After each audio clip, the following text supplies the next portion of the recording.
There's a concept in science and futurology called the singularity. Trying to define it in specific terms is immensely difficult, but in the general sense, the idea of the singularity is a technological and cultural shift that is completely impossible to predict. There have been a few singularities in human history. As an example, no one before the invention of the steam engine would ever have imagined the train, or any of the innovations of the Industrial Revolution, while someone before the invention of the television would never have been able to imagine the internet. A lot of sci-fi authors don't bother to tackle the singularity, and instead make their futures a lot like our present. But every so often you get one genius who's willing to take the risk. And sometimes that genius is from Finland.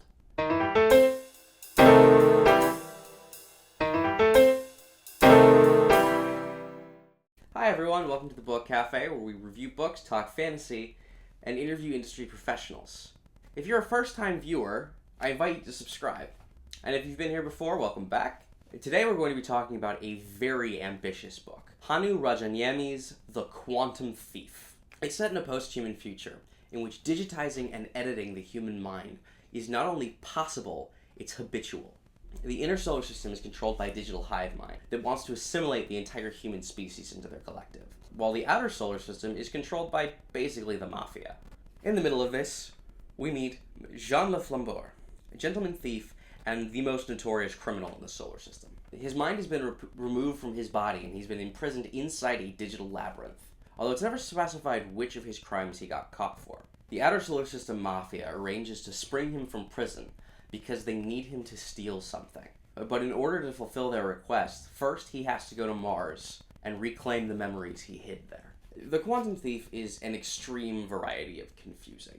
All of the world building is done off camera. It jumps into the story in a manner very similar to Malazan Book of the Fallen, in that there's a lot of stuff that gets mentioned and not explained, and you're sort of expected to keep up.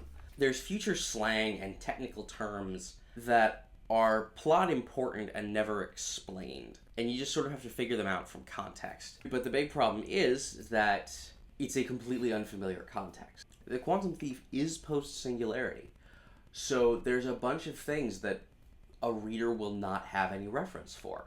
There's a concept that gets brought up a few times, wild code mining, which is only obliquely explained very late in the book. There's apparently dust storms made of nanites across the Martian surface, containing a whole bunch of human personalities that are sort of mashed together. And what wild code miners do is they brave the nanites in order to extract complete personalities to save people from the wild code.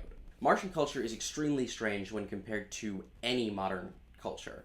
Everyone in the entire solar system is immortal. Mars, in order to make sure that people are not reckless and sort of reminded of their own mortality, has this thing where everyone has a certain amount of time, after which they get cycled into a non-sapient body, where they perform menial labor. And then, after a certain amount of time there, they get cycled back into a human body.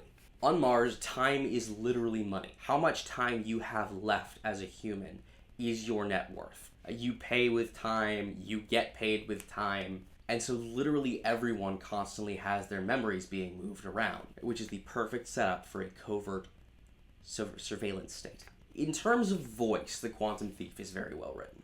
Despite being very confused for most of it, I did manage to finish the whole book. I did enjoy it, and I really like the characters. The story spends a lot of time talking about what identity means when your memories are mutable, and whether you're the same person after someone else has messed with your head.